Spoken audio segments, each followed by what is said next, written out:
16 December আজ মহান বিজয় দিবস। বিজয়ের 55 বছরে পা রাখল বাংলাদেশ। 1971 সালের এই দিনে পাকিস্তানি হানাদার বাহিনীর সঙ্গে দীর্ঘ 9 মাসের রক্তক্ষয়ী যুদ্ধ শেষে এই জাতি অর্জন করে তার শ্রেষ্ঠতম অর্জন। যথাযোগ্য মর্যাদায় এই দিবসটি উদযাপিত হচ্ছে। সকালে সাভারের জাতীয় স্মৃতিসৌধে প্রেসিডেন্ট ও প্রধান উপদেষ্টার শ্রদ্ধা নিবেদনের মাধ্যমে এই দিবসটি উদযাপন শুরু হয়। পৌষের মিষ্টি রোদে উদ্ভাসিত প্রকৃতি, চারিদিকে বইছে আনন্দধারা। ফসলের প্রাচুর্যের সাথে বিজয়ের গল্প যেন এক সূত্রে গাথা।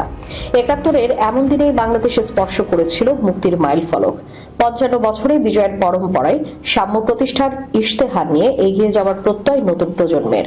আর অগ্রজদের প্রত্যাশা রাষ্ট্র ও সমাজ ব্যবস্থার আধিপত্যবাদ দূর করে সম্মিলিতভাবে গড়তে হবে নতুন বাংলাদেশ।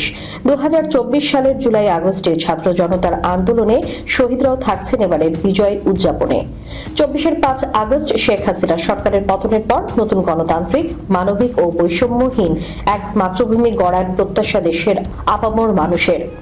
পাকিস্তানি হানাদার বাহিনী 1971 সালের 25 মার্চ কালো রাতে যখন এই দেশের ঘুমন্ত নিরস্ত্র সাধারণ মানুষের উপর ট্যাঙ্ক, কামানের মতো ভয়ঙ্কর মরণাস্ত্র নিয়ে গণহত্যার পৈশাচিকতায় মেতে উঠেছিল, তখন থেকে শুরু হয়েছিল প্রতিরোধ সংগ্রাম।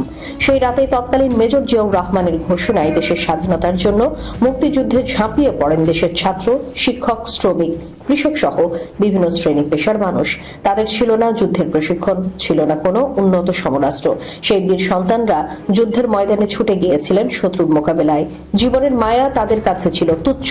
যার কাছে যা ছিল তাই নিয়েই দেশের বীর সন্তানরা শত্রুর মুখোমুখি দাঁড়িয়ে মরণপণ লড়েছিলেন মুক্তির সংগ্রামে।